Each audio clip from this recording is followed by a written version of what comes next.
Déjà, merci en tout cas d'avoir organisé tout ça, parce que c'est vrai que quand on se retrouve parents au milieu de tout ça, on est complètement... on n'a plus du tout les moyens de se défendre et c'est très très rare les occasions de s'exprimer. Moi, je viens de loin. Alors, je ne vais pas forcément revenir sur ma situation parce que bon, ce qui m'intéresse surtout, c'est de trouver des solutions et pas forcément parler de ce qu'on sait déjà. Moi, je viens d'une région de France où déjà sortir de l'omerta, ça peut être très lourd de conséquences. Voilà,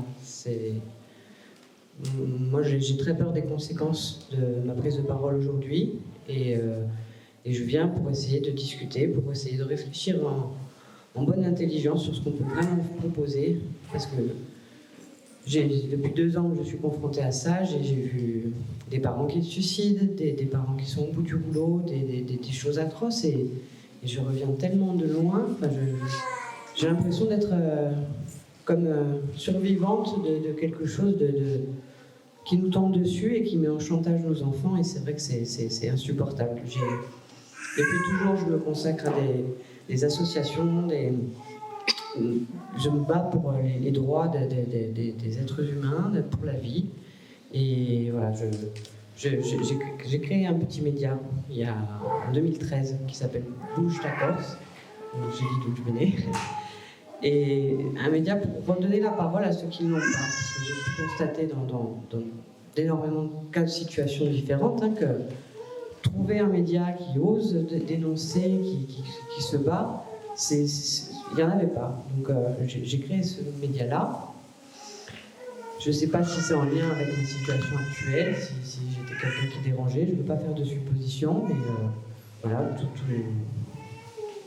quand vous êtes là-dedans, vous imaginez tellement de raisons qui peuvent vous amener à ça. Enfin, puis à force, j'ai rencontré plein de monde qui me parlait de leur situation, des gens qui n'étaient pas forcément militants, donc je ne sais pas si c'est lié.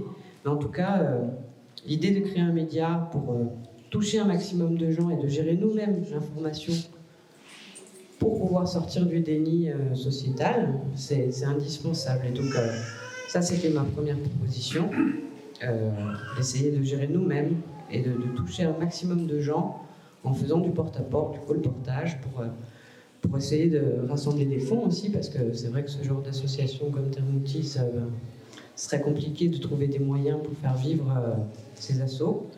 Donc ça pourrait être une première solution. J'ai pensé aussi par rapport à tous les rapports que j'ai pu avoir sur ma façon d'être avec mes enfants, etc., qu'il n'y ait plus possibilité quand la parole de l'éducateur et la parole des parents se confrontent, c'est toujours la parole de l'éducateur qui fait foi. Donc enregistrer, qu'on ait la possibilité d'enregistrer tous les rendez-vous. Il n'y a pas de raison que ce soit que pour les matchs de foot, qu'on puisse faire un replay. Donc, je veux dire, s'il y a quelque chose qui s'est passé, qui n'était pas correct, il faut qu'on puisse voir, comprendre vraiment ce qui s'est passé. Et c'est vrai que c'est notre seul moyen de nous défendre. Le contradictoire, c'est pareil, j'ai constaté, on m'a retiré mes enfants en placement chez son père, chez leur père. J'ai eu un rapport accablant qui était en lecture à 8h du matin. J'avais audience à 9h. Comment on peut préparer une défense correcte avec même pas une demi-heure pour se retourner le temps du trajet en audience? C'était foutu, enfin. C'est tellement aberrant cette situation que voilà. Filmer, avoir de vraies possibilités de se défendre. Moi, je pense même que par rapport aux éducateurs qui me jugent, j'ai l'impression qu'ils sont tous très jeunes et qui ne sont même pas parents. Donc, pourquoi pas lancer des tribunaux populaires? Il n'y a pas de raison que ce soit que pour les assises. Enfin, je veux dire, c'est nos vies, celles de nos enfants qui sont mis en jeu. Et donc, ça devrait être le citoyen lambda qui décide de ça, sans avoir de position de juge et parti. Et voilà, aussi bien des papas, des mamans, des gens qui discutent, mais issus de la société civile. Dernier point aussi, parce que je ne veux pas monopoliser la parole, parce que je peux parler très longtemps, mais j'ai un petit livre ici qui est une proposition. J'aimerais bien faire un petit atelier là-dessus si ça vous intéresse. c'est écrire nous-mêmes la Constitution. C'est-à-dire que la Constitution, c'est au-dessus des lois. Et si on laisse les professionnels de la politique décider du cadre de la loi, ben forcément, il va y avoir des conflits d'intérêts et ils vont faire une Constitution qui vont être en lien...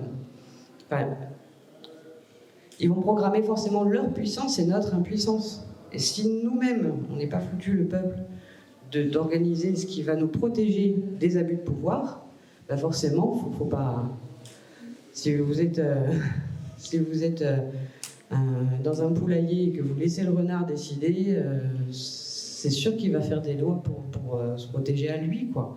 Donc ça, c'est vraiment un livre pédagogique où, pas à pas, on se prouve à soi-même qu'on est capable de pouvoir éditer des tests de constitution et changer tout ça pour qu'il y ait des contrôles, que le juge ou que les éducateurs ne se sentent pas en totale impunité de tout ce qui peut se faire et vraiment mettre en place quelque chose qui puisse aller dans le sens des enfants. Moi, j'ai été animatrice pendant des années avant d'être maman victime de ça. Des cas d'enfants qui étaient vraiment maltraitants et qui étaient complètement laissés à l'abandon, j'en ai vu plein. Et j'ai pas compris comme c'était possible, aussi facile pour moi de faire prendre mes enfants, alors que d'autres parents qui avaient des cas de violence avérés, parce que moi, il n'y a aucun cas de violence dans le dossier, hein, c'est juste une dispute entre conjoints au début par rapport à une séparation. Et du jour au lendemain, tout bascule, quoi. Et c'est vrai que c'est incompréhensible. Et il y a vraiment des choses à faire pour améliorer tout ça. Et je pense que si on se réunit, surtout qu'il n'y ait plus jamais aucun parent qui se retrouve seul face à ça, parce que c'est dramatique. Et donc l'union fait la force, et moi je suis très contente en tout cas d'être venue pour échanger là-dessus et faire en sorte que ça puisse changer. Je sais que je prends des risques en venant, en parlant. J'ai peur pour mon petit garçon qui a 3 mois de subir aussi des répressions par rapport à ma prise de parole. Et je ne sais pas si je récupérerai un jour mes droits, enfin mes enfants, mais en tout cas je veux faire tout mon possible pour faire partie des derniers parents qui doivent vivre ça. Et ça, ce sera jusqu'à mon dernier souffle, je crois que je me battrai pour ça, parce que c'est atroce et je ne peux pas croire qu'avec tous les beaux principes républicains qu'on ait, tous les droits de l'homme, etc., ce pays-là puisse se comporter comme ça en totale impunité. Pour moi, c'est insupportable. Merci. Tu peux donner les coordonnées du livre Alors, c'est donc Écrire nous-mêmes la Constitution. Donc c'est Monsieur Étienne Chouard qui a écrit ce livre-là, donc il est très décrié aussi, parce que forcément, dès que vous avez des bonnes idées qui méamènent le système, ben, on vous taxe de plein de choses, mais moi je le connais un petit peu personnellement, et voilà, ce qu'il fait, c'est pour émanciper les gens, et c'est pas du tout... il est pas politicien, il ne veut pas se politiser, et il nous donne vraiment un outil pour nous émanciper. Et donc, vraiment, si vous voulez qu'on en parle, en tout cas, qu'on fasse un petit atelier, qu'on se mette à rédiger des petits articles de constitution. Et toutes les explications, c'est très simple. Et c'est pour nous protéger, nous. Donc, je pense que c'est vraiment important de s'y mettre et de se responsabiliser. Parce que si on laisse la responsabilité à des gens qui sont en conflit d'intérêts, ben voilà ce qui se passe. Nous, malheureusement, nos situations, ce sont que les conséquences d'un système qui est véreux. Et si on ne s'attaque pas à la cause, ben on restera des dégâts collatéraux ad vitam aeternam. Merci beaucoup, Céline. Donc, normalement, Céline est venue pour le week-end, et pour ceux qui viendront demain, on fera un atelier avec Céline sur son journal, en tout cas, prioritairement, mais ça n'empêchera pas de parler aussi peut-être de ce projet. L'idée du journal, je reviens à ça, c'est surtout de faire un média de solution. Parce qu'à l'heure actuelle, les informations, c'est surtout pour nous déprimer, pour nous faire croire qu'on est impuissant et constater des dégâts. Et on ne met jamais en lumière les porteurs de solutions. Et je crois que c'est vraiment là-dessus qu'il faudrait se concentrer, faire un média qui montre à tout un chacun que dans tout un tas de domaines, les solutions sont là, et que si elles étaient plus connues, peut-être qu'on arriverait à améliorer notre société. Merci en tout cas. Merci Céline.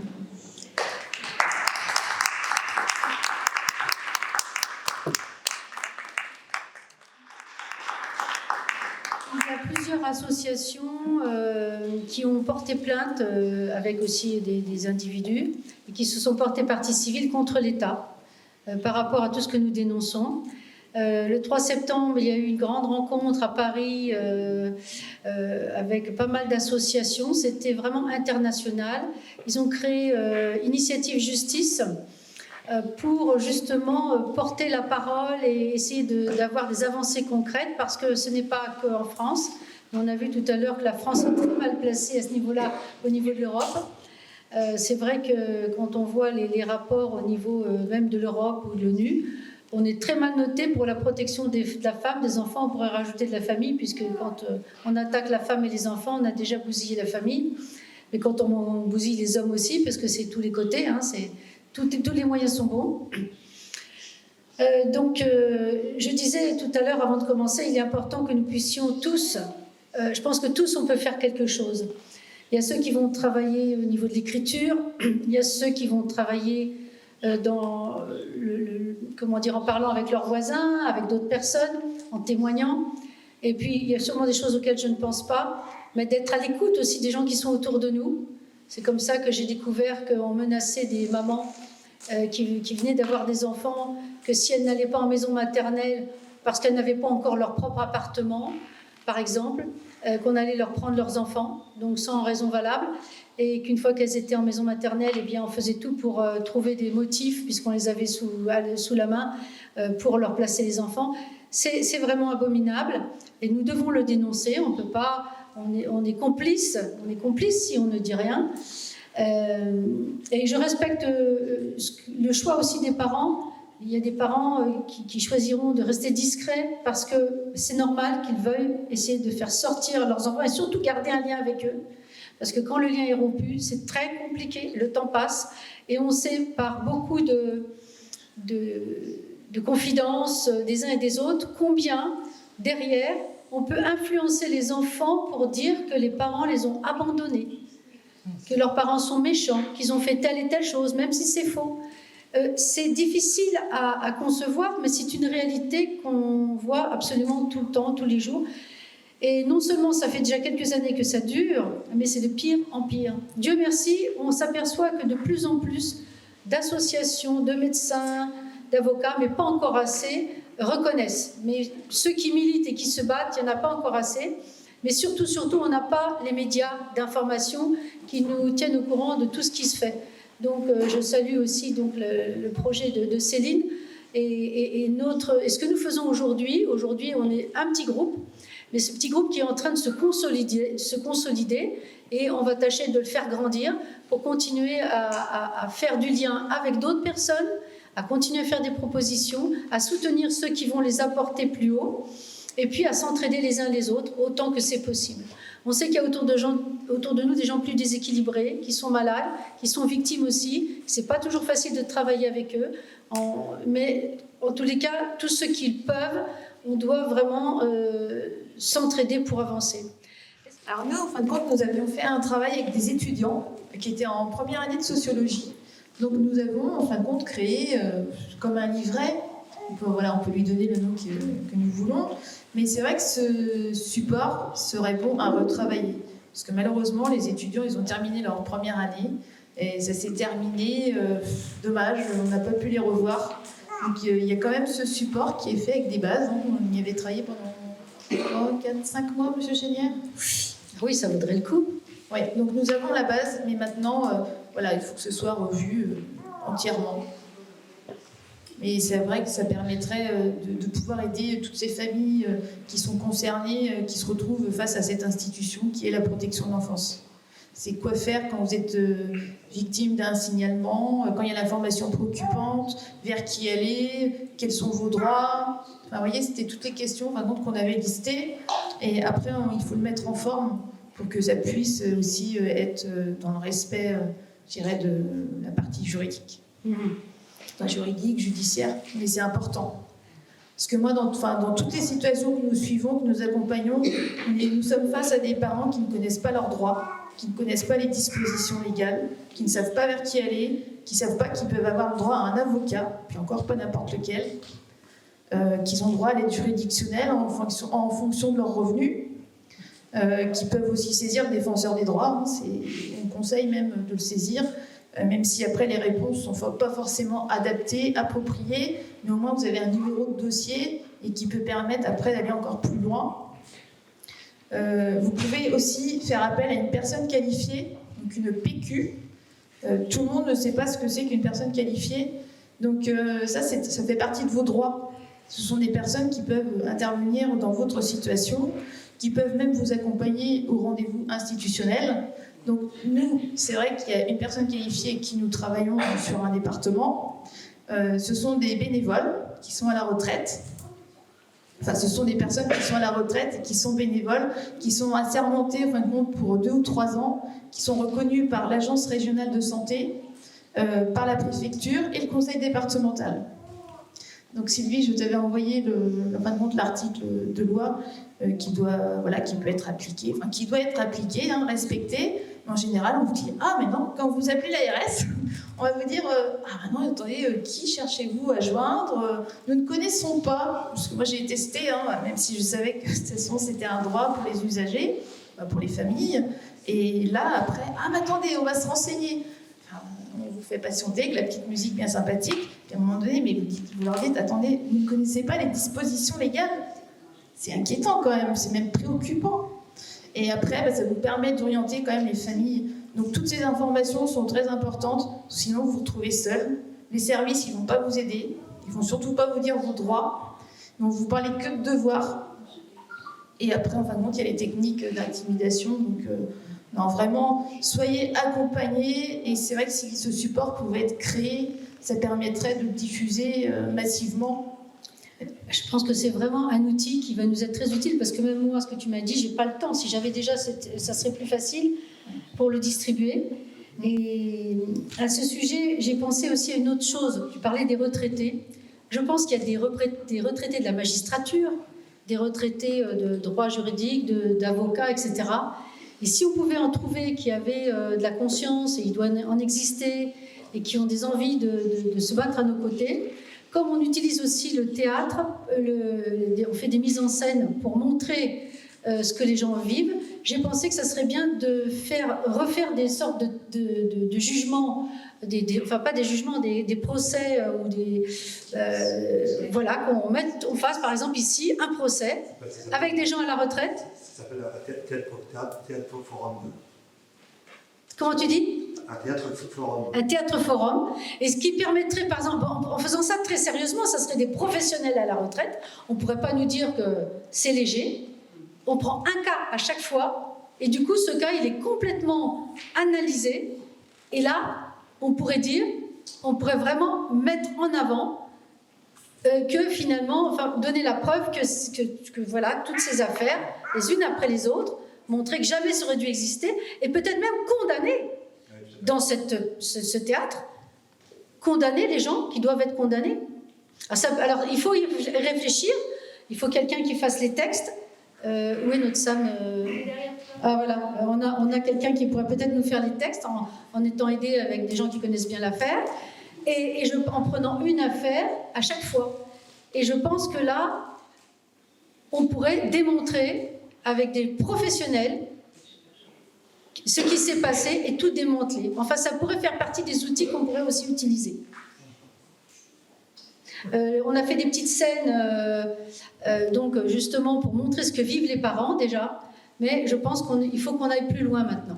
Et en plus, quand on fait ça, quand on prend des comédiens avec nous, ces comédiens ou même ces retraités qui ne sont pas forcément au courant s'ils étaient dans le pénal ou autre, qu'ils n'étaient pas dans les matières familiales, ils vont découvrir aussi parce qu'ils ne savent pas toujours ce qui se passe. C'est un peu comme vous avez le médecin qui s'occupe de la gorge, l'autre qui s'occupe de vos jambes, je ne sais pas quoi. Chacun est dans son truc, mais il ne voit pas ce qui se passe à côté. Et du coup, là, ça peut être intéressant, ça peut faire découvrir à plein de personnes qui étaient dans d'autres voies au niveau juridique, eh bien, des réalités absolument incroyables qui n'existent pas. C'est ce qu'a dénoncé dans le...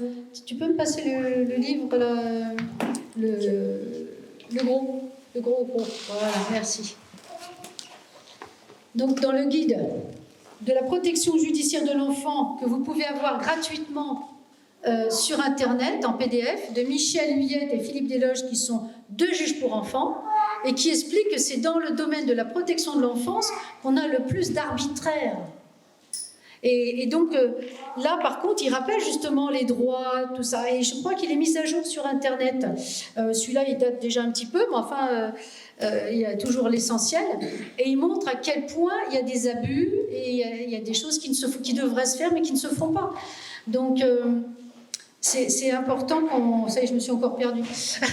C'est vraiment important qu'on ait différents supports pour avancer et surtout que la population qui n'est pas au courant et surtout des gens qui sont professionnels puissent être avec nous parce qu'ils vont être sensibilisés, ils vont découvrir des êtres humains qui vivent des choses innommables en France en 2022.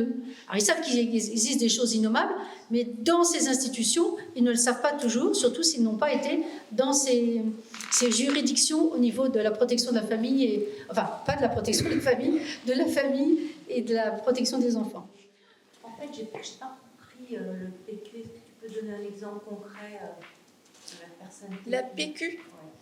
Donc la PQ, c'est une personne qualifiée, alors, en fin de compte, qui a un mandat par l'Agence régionale de santé, qui est reconnue également par la préfecture et par le conseil départemental. Donc ils ne peuvent pas dire qu'ils ne savent pas qui a été élu, entre guillemets, pour 2 ou 3 ans. Alors que normalement, sur chaque département, il y a des personnes qualifiées. Donc, soit c'est le parent qui peut la saisir, soit c'est l'avocat. Alors, même des avocats ne savaient pas qu'il y avait des personnes qualifiées. Parce que j'ai testé sur différents départements. C'est assez impressionnant, quand même, de se dire que, en effet, les avocats ne savaient pas que le parent pouvait faire appel à la personne qualifiée. Donc, c'est des gens qui travaillent... Ce sont des personnes à la retraite. Bénévoles, mais qui ont travaillé au sein du système, donc ça peut être, je sais pas, soit la CPM, ou autre service, qui ont quand même déjà une connaissance, puisqu'en fin de compte, la personne qualifiée peut intervenir donc, en protection de l'enfance, c'est écrit dans le texte, peut intervenir auprès des personnes âgées ou des personnes en situation de handicap. Mais par exemple, une famille, comment elle fait cette démarche pour Alors, nous les guidons. Donc en fin de compte, on leur dit, vous allez sur Internet, vous regardez personnes qualifiées de votre département, et là, en fin de compte, normalement, en allant voir sur le site de l'Agence régionale de santé de votre département, là, vous avez normalement une liste de 2 ou 3 personnes, ou une seule personne. Il y a certains départements, les personnes, elles sont toutes démissionnées, nous ne citerons pas le département. Donc là, ça permet après d'avoir des adresses mail ou le numéro de téléphone. Après, vous contactez la personne, vous expliquez votre situation. C'est si vraiment vous voyez que la situation elle est complètement bloquée, que vous n'avez pas de tierces personnes qui vous accompagnent comme vous autorise la loi du 14 mars 2016, donc en application du Code d'action sociale et des familles. Et là, cette personne, donc soit vous la saisissez par mail, soit téléphoniquement. Après, vous devez lui envoyer des pièces de votre dossier, donc déjà une décision du juge des enfants. Et puis après, c'est toutes les pièces qui vont apporter, parce que cette personne, elle peut faire un super travail. On a travaillé avec une personne qualifiée aussi dans l'Est, donc dans les Vosges. Vraiment, les personnes qui sont très engagées peuvent vraiment permettre de démêler la situation et de la débloquer. Parce que cette personne peut saisir le procureur, peut se rapprocher du juge des enfants, ça peut être le JAF aussi, et elle peut aussi, en fin de compte, interpeller toutes les personnes qui sont dans la situation. Mais c'est vraiment ça pour des personnes engagées. Parce que vous avez des personnes qualifiées, qui ont en effet la fonction, mais qui ne vont pas faire grand-chose, voire rien. Et c'est bien dommage, parce que si on donne cette possibilité, il faudrait que les personnes se sentent engagées et fassent un travail en même temps. Oui, parce qu'après, je peux vous dire, les rapports qui sont faits, ça dérange quand même, quand ça arrive sur le bureau du président du département, ou si ça arrive chez le procureur. Après, vous avez même les magistrats qui commencent à être un peu en panique. Oui, mais si chaque professionnel, en plus en protection de l'enfance, faisait un vrai rapport, et non un rapport déformé, parce qu'il faut savoir, d'ailleurs, dernièrement, là, il y a un parent qui est ici présent, nous étions face à un référent protection, qui était un assistant social, et qui nous a dit, moi je fais mon rapport, mais je n'ai pas le pouvoir de décision, mon rapport après, en fin de compte, il est revisité. Et là, il y a une avocate quand même, qui l'avait interpellé, et finalement, lui s'est dit, moi j'aurais pas écrit, parce que le service, ses chefs, eux ont fini par faire le rapport final. La décision, elle n'aurait pas été la même, les préconisations. Donc, ça veut dire que les rapports, de toute façon, à chaque niveau hiérarchique, sont modifiés. Ils ne correspondent pas à la réalité de la situation. Alors, peut-être que le parent ici présent pourra témoigner par rapport à cette situation pour montrer qu'en effet, vous avez une question de personne. Si la personne, elle est humaine, si elle a de l'empathie, si elle fait vraiment son travail pour chercher à savoir ce qui s'est passé ou pas, on pourra arriver à une évolution de la situation.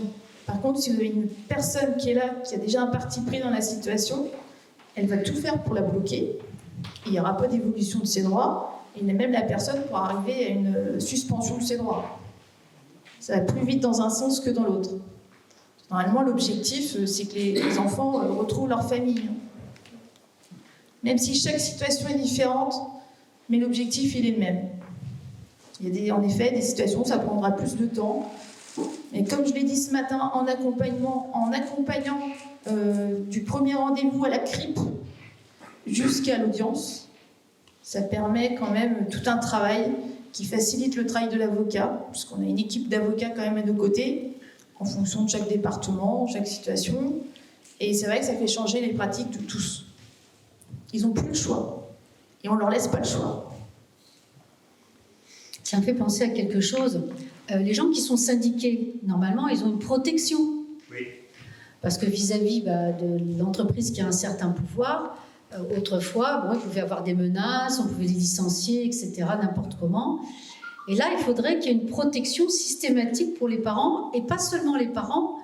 Je pense à tous les gens qui, par exemple, dans les écoles ou dans les centres de plein air ou les crèches, les gens qui sont au contact direct des enfants et qui seraient prêts à donner un témoignage positif, réel, et on leur interdit de témoigner. Et là, je pense qu'il faudrait intervenir parce que c'est une privation de droit qui est injustifiée pour moi et qu'il n'y a pas de raison que ça soit le supérieur qui dise t'as le droit ou t'as pas le droit.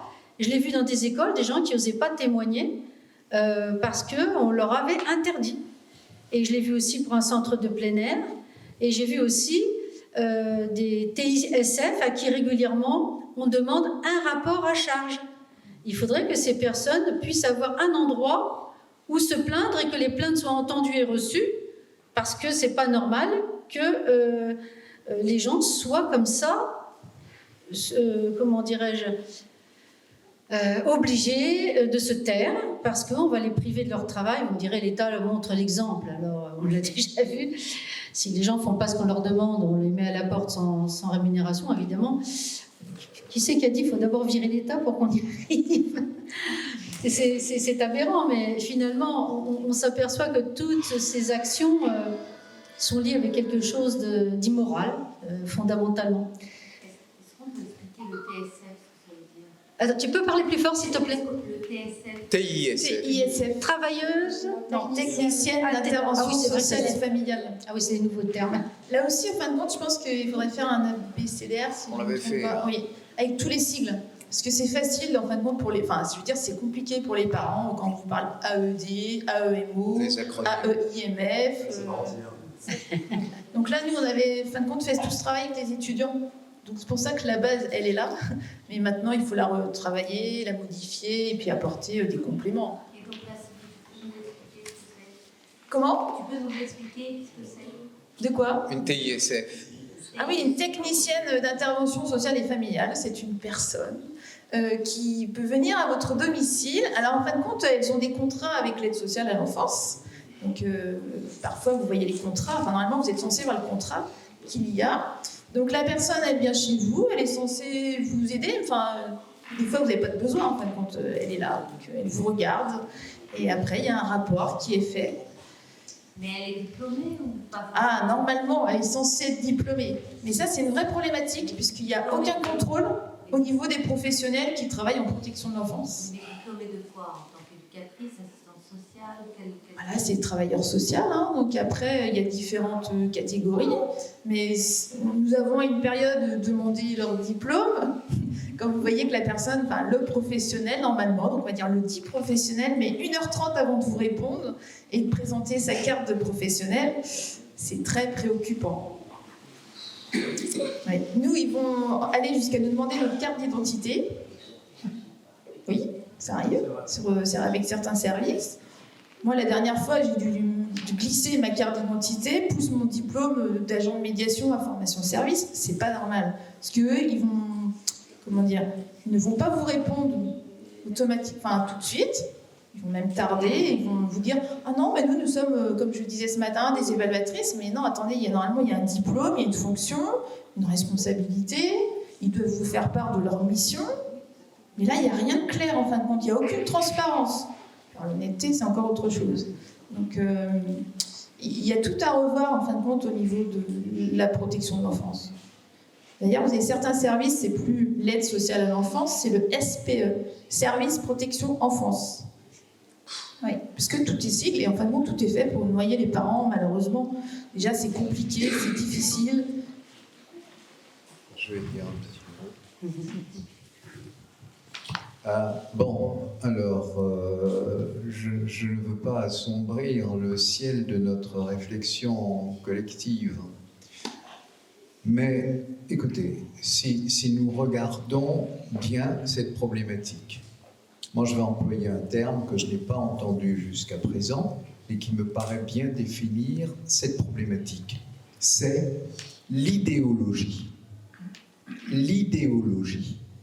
Laissons le terme de philosophie de côté, mais bon, c'est quand même une philosophie de la société, de la vie, etc. C'est l'idéologie. Et cette idéologie, à la fois, elle naît d'une situation sociale et à la fois, elle engendre cette situation sociale. Ça marche comme ça. Donc, je vais être concret. Vous avez l'ASE, la protection de l'enfance. Ça se manifeste comment? Ça se manifeste par des subventions qui sont servies par l'État au département. On est bien d'accord là-dessus. C'est de l'argent. Ce sont des budgets. Ces budgets sont élaborés avant même que ne commence l'année en cours pour prévoir les versements qui seront sollicités et, dans bien des cas, accordés par la source centrale de financement, l'État. Cet argent arrive dans les départements. Les départements ont une organisation. Alors l'État a son organisation, son administration. Les départements ont l'ASE et l'ASE peut être fracturé en une multitude, je dirais, de sous-administrations départementales où vous avez un grouillement de gens qui vivent de ça. Il faut observer également que ce phénomène économique est lié à l'évolution de nos sociétés. Comment? La massification. C'est-à-dire que chaque année, progressivement, le caractère économique de ce phénomène ne fait que s'accentuer. Donc, de plus en plus d'enfants placés, de plus en plus d'argent sollicité pour faire face à de plus en plus d'intervenants, de travailleurs sociaux. Alors, il y en a de tout genre, je vous avoue que je m'y perds. Il y a des référencis, des référençats, des aides ceci, des aides cela, etc. Alors, où se trouve le nœud de cette idéologie? Cette idéologie, c'est la marchandisation de l'enfant. L'enfant est considéré comme un produit fabriqué par une cellule qu'on appelle la famille. Et la famille n'est plus considérée comme autrefois, comme un cocon sacré, une cellule sacrée. Elle est considérée comme un groupe de gens, mais comme ce groupe de gens, finalement, a des, entre guillemets, droits sur l'enfant, on a mis en place des droits particuliers de l'enfant, mais la société a ses droits particuliers sur l'enfant et les exerce, et il faut que la machine tourne. Il faut que ça tourne. Et pour que ça tourne, eh bien, on met en place les items c'est-à-dire les éléments de référence économique qui vont permettre qu'on fasse tourner la machine.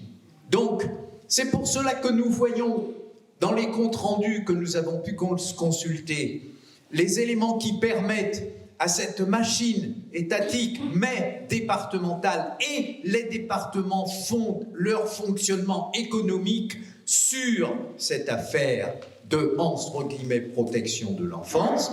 C'est pour cela que nous voyons des motifs absolument vides de réalité, du genre que madame est trop fusionnelle avec l'enfant, du fait que madame n'est pas assez tendre avec l'enfant, du fait que le foyer est économiquement un peu faible, du fait qu'un parent présente quelques problèmes sanitaires qui peuvent faire que, du fait que l'enfant a des résultats scolaires qui interpellent, etc.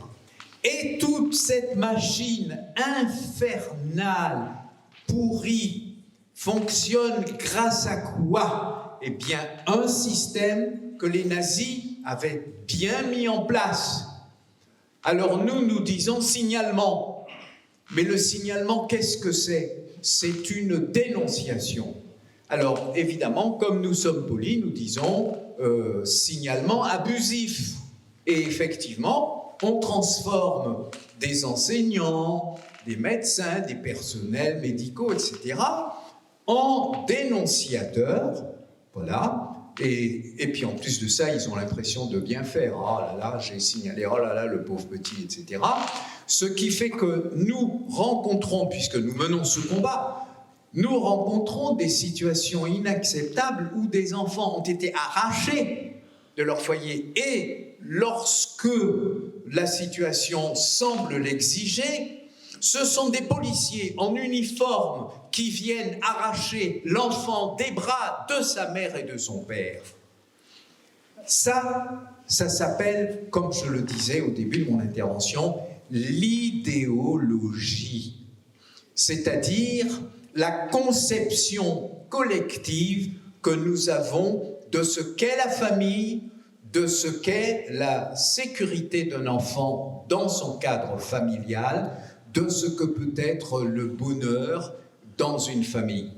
Alors, nous avons été spoliés de cette conception, de ces concepts, et l'État, il y va. Mais comme je vous le dis, eh bien, il y a grand danger, parce que comme le fondement de cette affaire est une affaire économique, je vais le dire en termes populaires, du pognon. Du pognon. Et avec ça, eh bien, effectivement, il y a des personnels qui sont employés, on ne sait pas où ils seraient s'ils n'étaient pas là, etc. Mais si cette idéologie changeait, il faut être positif, et que l'on considère que ce n'est qu'à titre tout à fait exceptionnel et grave, gravissime, que l'on puisse extraire un enfant de son cocon familial. Eh bien, combien d'enfants actuellement placés ne le seraient pas? Bon, et à raison de 7 000 € par enfant. Bon, alors, il y a aussi l'économie derrière des familles d'accueil. C'est un business. C'est un business. Bon, donc, il faut... Je crois, alors c'est facile toujours de dire il faut, mais je vais me permettre de le dire quand même. Nous devons revenir à une conception quasi sacrée de la famille, avec une interdiction absolue des pouvoirs publics d'exercer leur puissance sur la vie interne des familles, pour en retirer les enfants, sauf cas d'exceptionnelle gravité et uniquement dans l'intérêt de l'enfant et non pas pour faire tourner une machine infernale. Voilà quelle est ma position.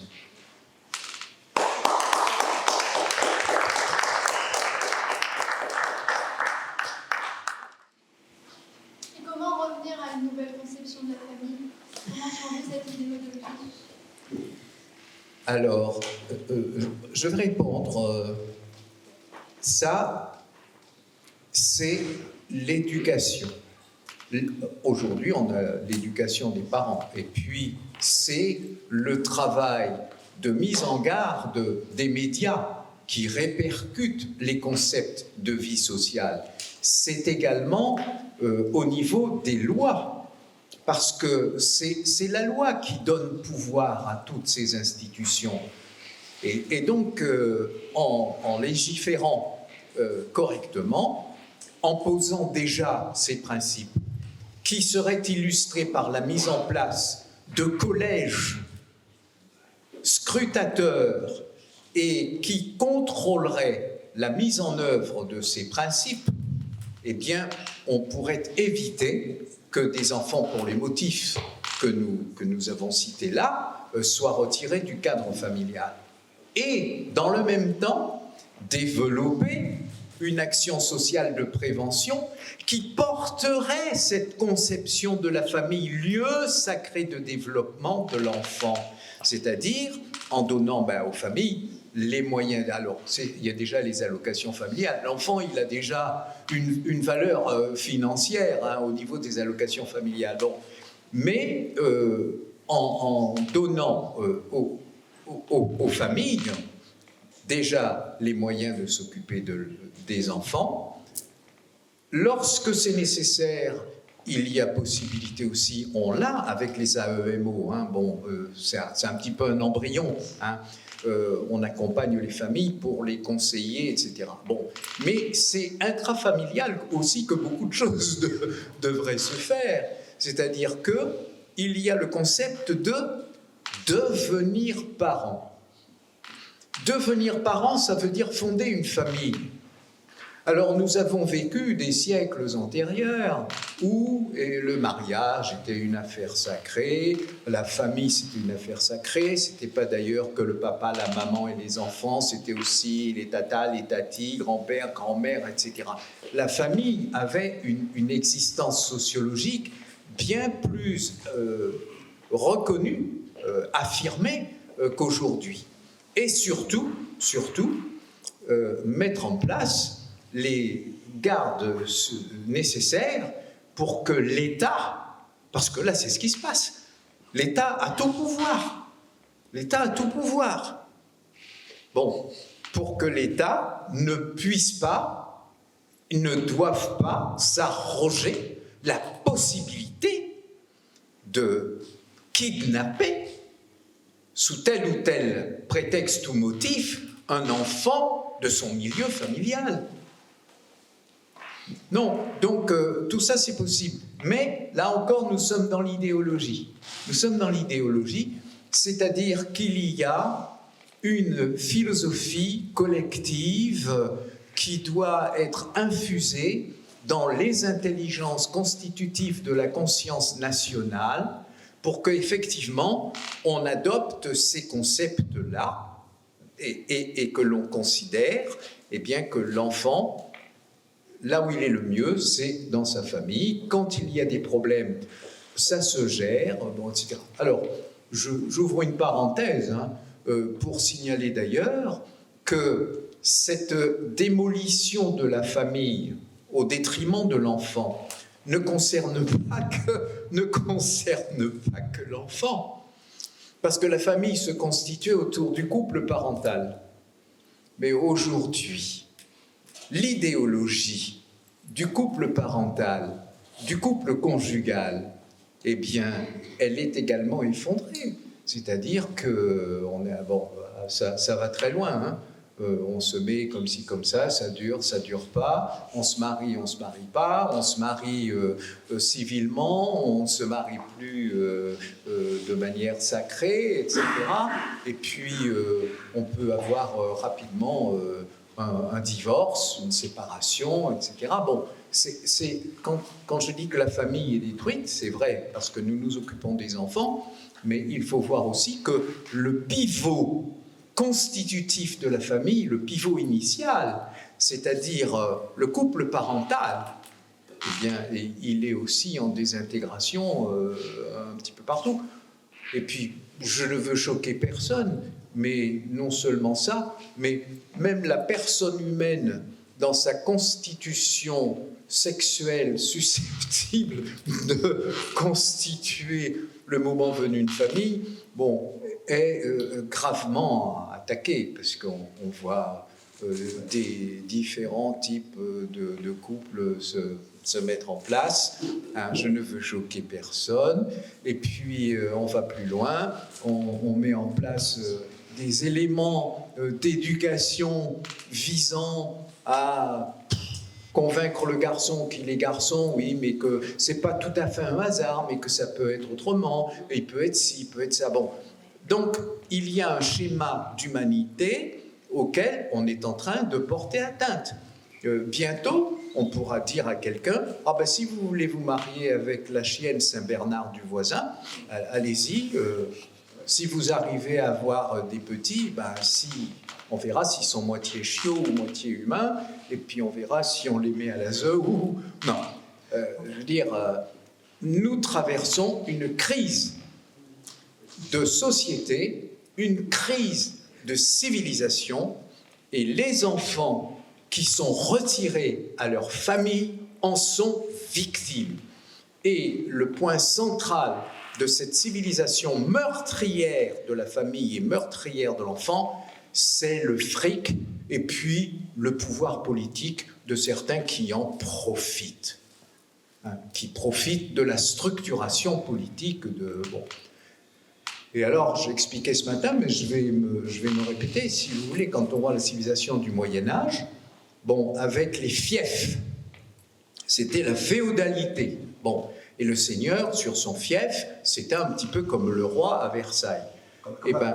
Eh ben, aujourd'hui, bah, les départements, on voit très bien d'ailleurs les présidents de conseil, machin, etc., bah, ce sont un petit peu les féodaux d'autrefois, ils ont leur pouvoir local, il faut que le pouvoir central gouvernemental donne les moyens pris sur d'ailleurs les citoyens qui puissent fonctionner, et surtout quand il s'agit de régler les problèmes économiques liés à l'enfant. Bon, voilà. Et puis ça marche comme ça. Alors si vous me permettez, c'est juste pour dire qu'en fait, ce que vous dites, c'est juste, mais c'est trop compliqué. Et ce qui est aujourd'hui, les problèmes auxquels nous sommes confrontés, c'est l'escroquerie en bande organisée. Ça veut dire qu'il y a des failles et il y a des escrocs qui utilisent ces failles.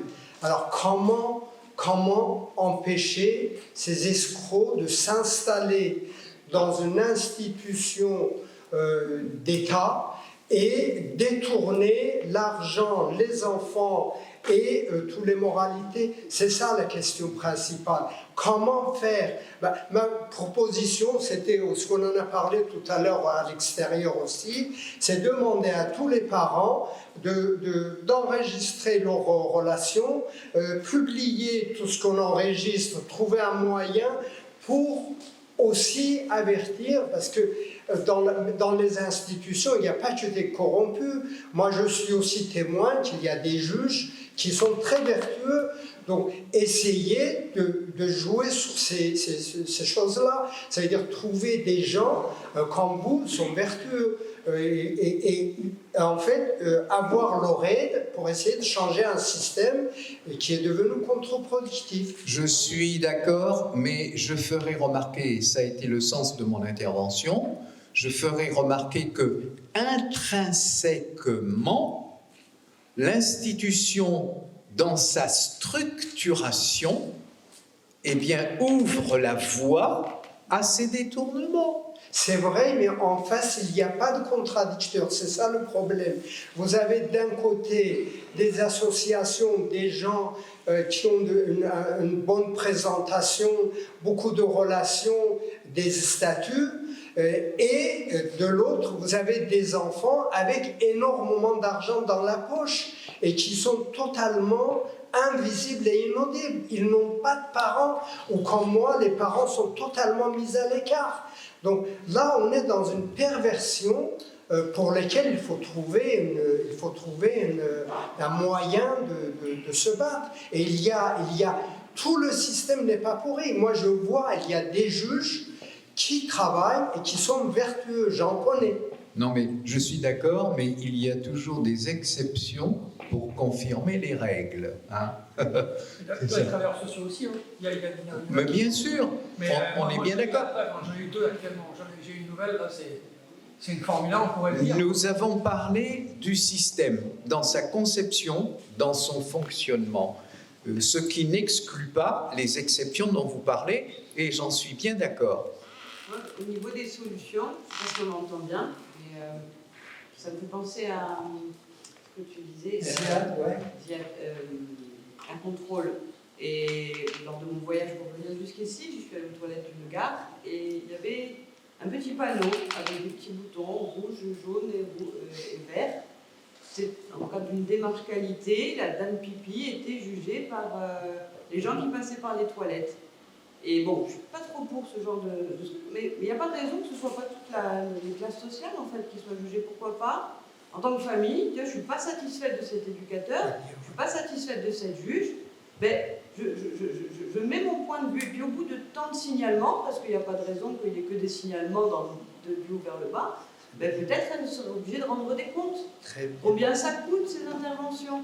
Combien de personnes se suicident? Combien d'enfants ont une scolarité complètement détruite? Enfin, et on ferait le bilan, peut-être. Et c'est vrai que là, ça pourrait leur mettre aussi la pression, parce qu'il n'y a pas de raison. Et bien voilà, le bilan est connu, 70% des anciens pensionnaires de l'ASE en sortent sans aucun diplôme ni qualification. Le bilan est là.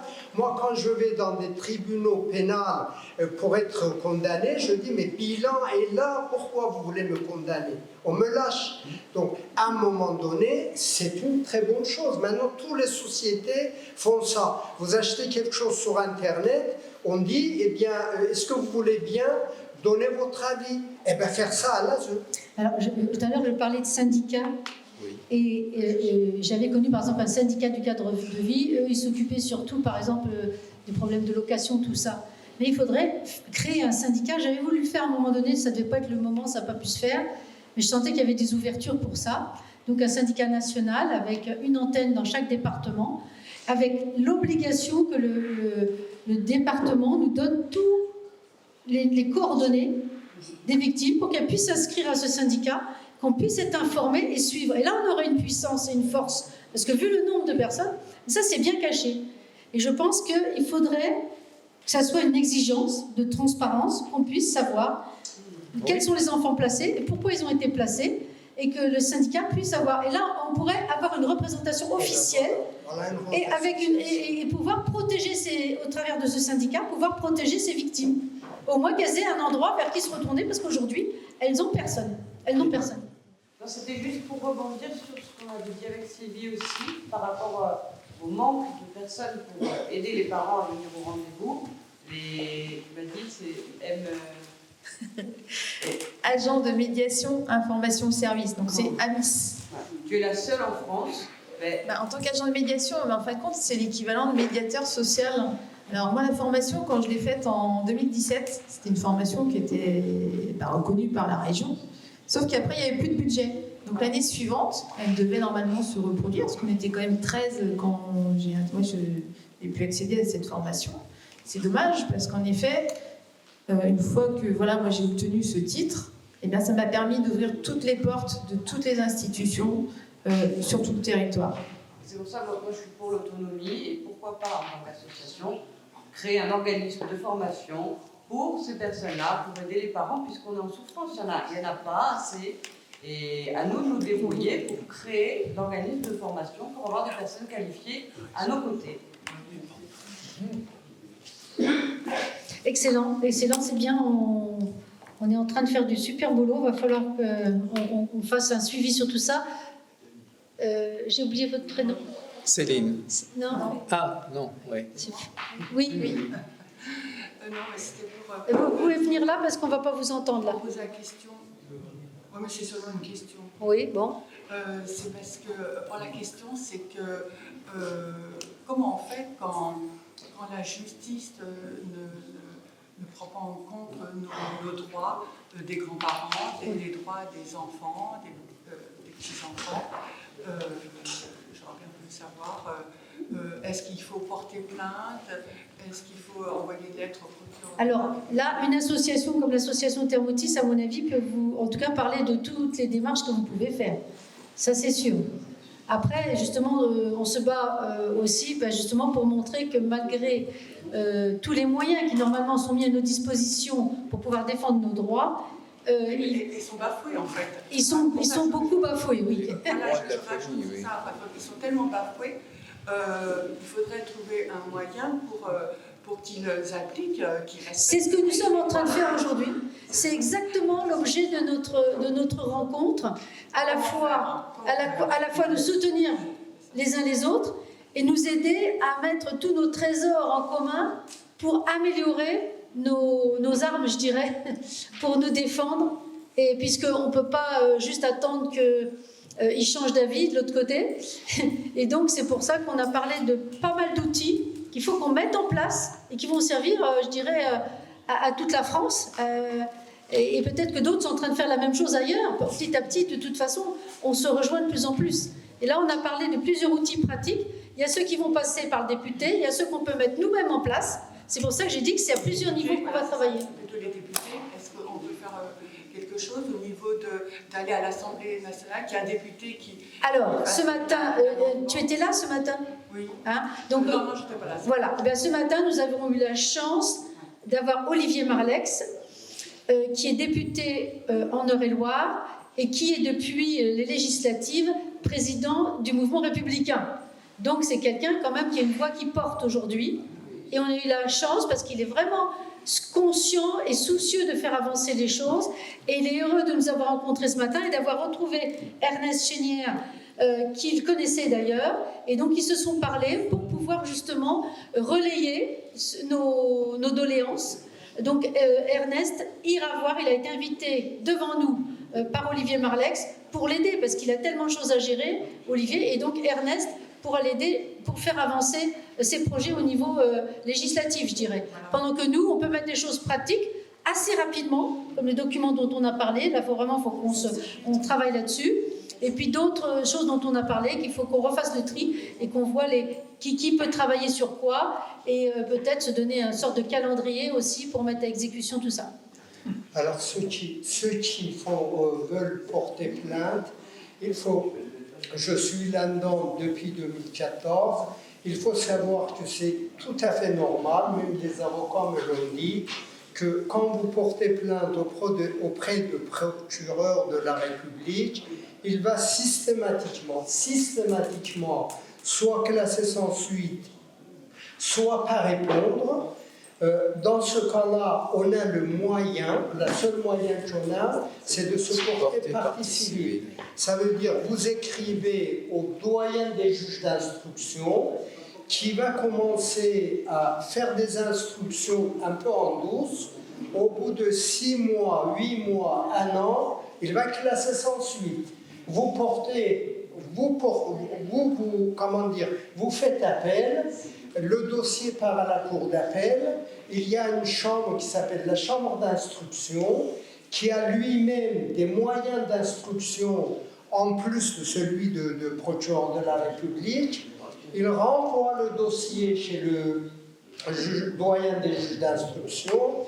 Là, il y a encore des instructions qui sont faites en douce. Et Robolote, il dit qu'il ne veut pas, il veut pas prendre en compte vous refaites appel. Et en fait, d'après un avocat avec qui j'ai discuté à la cour d'appel, c'est tout à fait normal. Ce sont des procédures. Si vous voulez porter plainte, vous avez des éléments suffisants. Il faut avancer dans toutes ces procédures de manière méthodique. Il ne faut pas imaginer que dès que vous portez plainte, tout de suite le procureur de la République va aller faire procès à un juge ou à un ASE. Ça ne se passe pas comme ça. Voilà.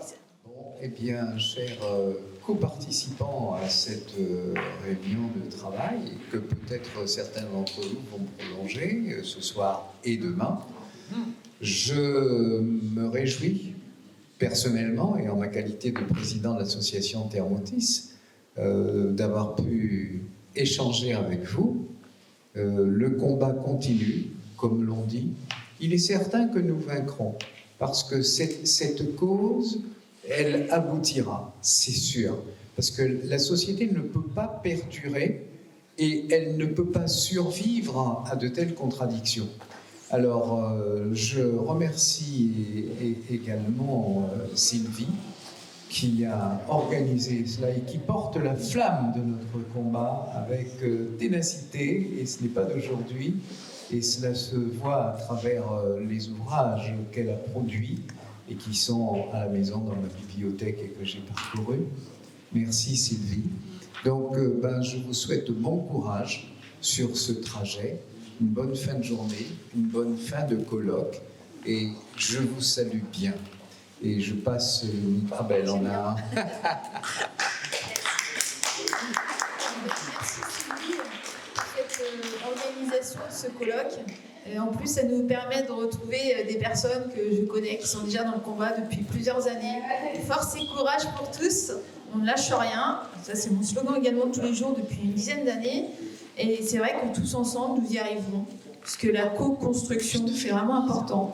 Alors c'est vrai que, je ne l'ai pas dit trop ce matin, mais moi je fais partie de la co-formation en protection de l'enfance au niveau national depuis 2016.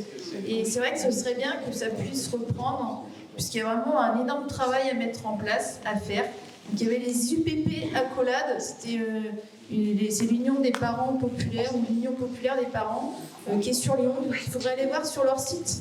Eux, ce qu'ils ont fait, ce qu'ils continuent à faire, puisqu'ils interviennent dans tous les services, en fin de compte, c'est toute une équipe de parents mobilisés, sensibilisés, qui ont été concernés. Donc ça, je pense qu'il faudrait le relancer aussi. Ce serait important. Bon, on a plein de projets, et puis n'hésitez pas à nous appeler, on n'est pas toujours disponible, mais on peut vous rappeler. Et puis il ne faut pas hésiter si on ne vous rappelle pas, parce que des fois on est débordés les uns et les autres, mais ce n'est pas forcément de la mauvaise volonté. Voilà. En tout cas, merci à tous d'être venus ici. Vous participez, vous voyez, on n'était pas des milliers et des cents, mais je préfère qu'on soit peu et qu'on fasse un vrai boulot et un vrai travail et qu'il y ait des vrais liens qui se créent, parce que ces liens, c'est une grosse force. Voilà.